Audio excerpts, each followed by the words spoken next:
So, I mean, a lot was made of Collingwood's injury list, but I think a bit was overlooked at how many pretty key outs you had, and then you were down to one man down the second half. I mean, how gutsy was that performance tonight from you boys? Yeah, it was gutsy, Ronnie. I thought last week someone's phone's playing here. One of them. That's you, Greg. It's all right.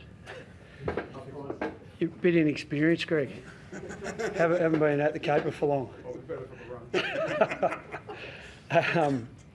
I thought last week, as I said, for the boys to come again in the last quarter when we were personnel or people, we were 3 down last week, so 2 on the bench. It was a terrific sign for us. So I just feel like tonight, Collingwood have got a lot of injuries. We've got some.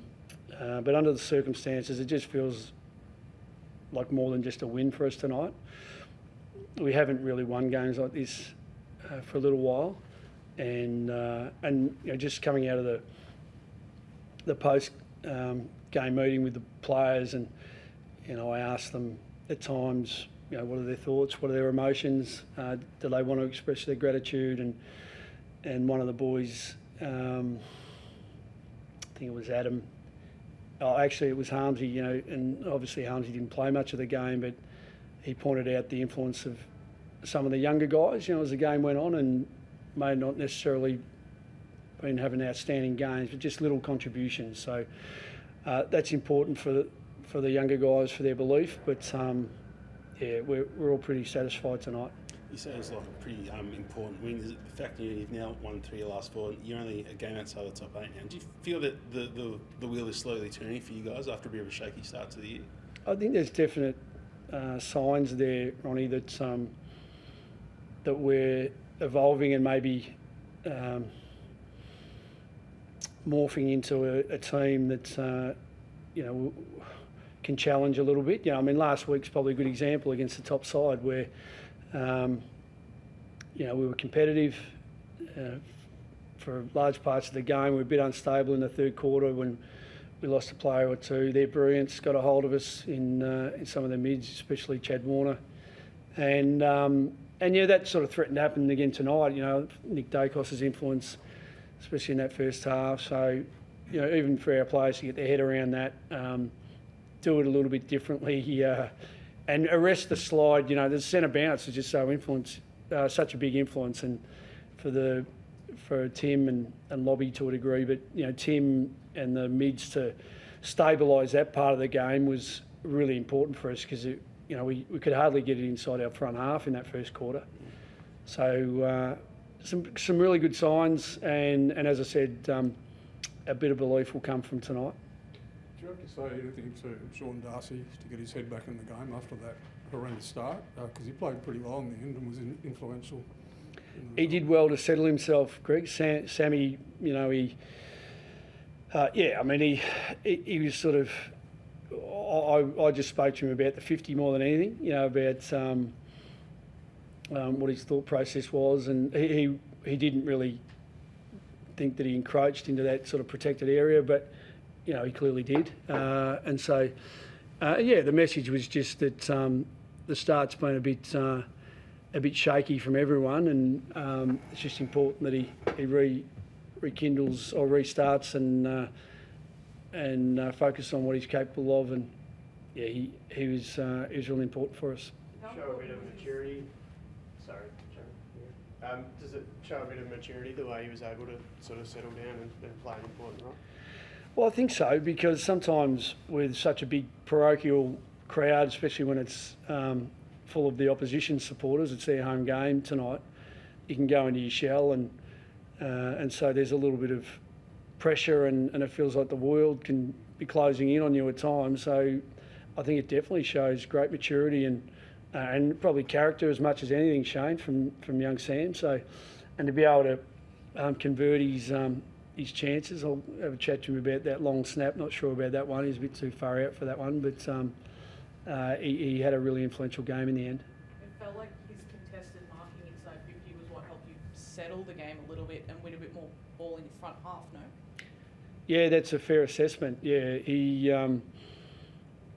at times when it was sort of trampolining out of there a bit too easy and a bit too quickly, and putting our defenders under pressure in space, it was a difficult game to get a handle on and contain their momentum. So, yeah, as you say, for Sam to be able to let us breathe and have a set shot or two, and even he took a contested mark in front of the interchange in the second quarter, and rather than rush what he did, he let his teammates catch up to him, and he found a shorter one, which is good growth for him, because he can be a bit impulsive in those situations, because he's so, he wants to go, he wants to influence. So he was such an important one of the 23 tonight, and I felt like Jamara just got to contest after contest, brought the ball to ground. Lobby was involved in some of that at times, but yeah, just Mara mightn't have taken a lot of contested marks, but I just thought he was sensational ahead of the ball and getting to things that you may not have thought he'd be able to. Are you concerned you're going to be without Sam for a week or two after that incident? I don't know, Ronnie. I obviously in quick time, and it's going to be a 50 because it was a bit later. He mentioned to me that he thought he could get to the contest, he thought he could get to the ball, and so his momentum carried him through. But I'll stay out of it. I don't know what's going to happen. I guess Taylor Dury's also, he was a very rare situation where the umpire actually brought out his book, which is quite a rarity for the modern day. I think he's got anything to worry about there as well. Yeah, I know that you always say that even if the coach has seen it and knows about it, they won't comment on it. I actually haven't seen it. So I haven't seen it, so hopefully he's okay. How about the injuries? Have you got any indication on those two? We're hoping they're on the lower end of severity, 2 hamstrings, so we'll send them to the radiology and get back to you when we know more. It's Lobby had a tight back, and but at 3/4 time, he said, I want to stay out there. We needed him to stay out there, so it was really important for the team that he did. Other than that, I think we're pretty good. How'd you rate Lob's game after all the focus on him this week?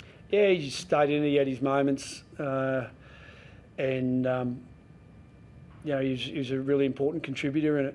And against I think with all their injuries, Collingwood, you look at their back line, and it's still a really strong back line. There's a lot of experience in there. They have lost 1 or 2 over from the last year to this year, but from Darcy, through to Braden Maynard, and obviously Jeremy Howe played tonight, and Isaac Quaynor was such an important player. From last time we played them, Isaac had about 6 or 7 intercept marks. We just couldn't get past him, and so and I could talk of John Noble and Steele. There's a lot of experience. So the boys needed to play really important roles against that experienced backline, and I felt like they all really stood up at different times. Riley Sanders, another one of those impressive young players. I think he had 11 tackles and 15 disposals. Pretty made an impact. Yeah, a lot of growth for Sando tonight, and I think he only touched the ball 4 times in the last quarter as far as kicks or handballs go. Disposed of the ball that many times, but the other handful of times where he was able to get his hands on it at stoppage and be strong and secure and make sure he wasn't another victim of holding the ball, because we got 9 against us. I thought he did a terrific job. How you see a goal like Bontempelli against Nick Dacos? I know they weren't on each other directly, but do you have as a coach, are you able to just appreciate 2 of the best just going out in such amazing style in the same game? Yeah, I think so. I mean, you talk about match-winning midfielders, and there's 2 who are the very best in the competition, and I'd throw Adam Treloar in that as well. We didn't contain Nick early in the game, and we were trying to. And then we went with a different approach at 3, during the third quarter, and look, it was okay. But we asked Adam to go to Nick at the stoppages in the last quarter, and Adam's last quarter was enormous. His influence and we don't normally do it, but we kept Marcus on for the whole last quarter. Just felt like we needed him to, and just when he was due to come off, we did keep him on, and he went forward and he kicked that goal, which was an important one for us. So, he was pretty fatigued, but on a night like tonight when we needed everyone to stand up, as a skipper, he was enormous. Well, I said, probably look good in a Collingwood jumper. What would the deal be? You vote for Collingwood, Greg? I vote for football. Yeah, I don't know. I don't think it's worth discussing. Anyone you might be able to welcome back for your next match from your injury list? We'll lose. I don't like talking about guys who might come back when, there's possible omissions. Because I just think it's sacrilegious and it's confronting for your boys. But although at the state league level, our guys persevered and had a pretty good win against the Pies, who are obviously got a lot of their state league listed players playing. We've probably got half and half at the moment with our injury toll. But we're hoping that Ed and maybe Tom might be available after the concussion side of things. Other than those two, I don't think anyone else is available. I think Anthony Scott might be another week away, and obviously Norts is out for a while now. So and I don't think there's anyone. Nick Caulfield's not far away, and there's one or two who are just a bit further away. So we'll see how we go. Thanks, everyone.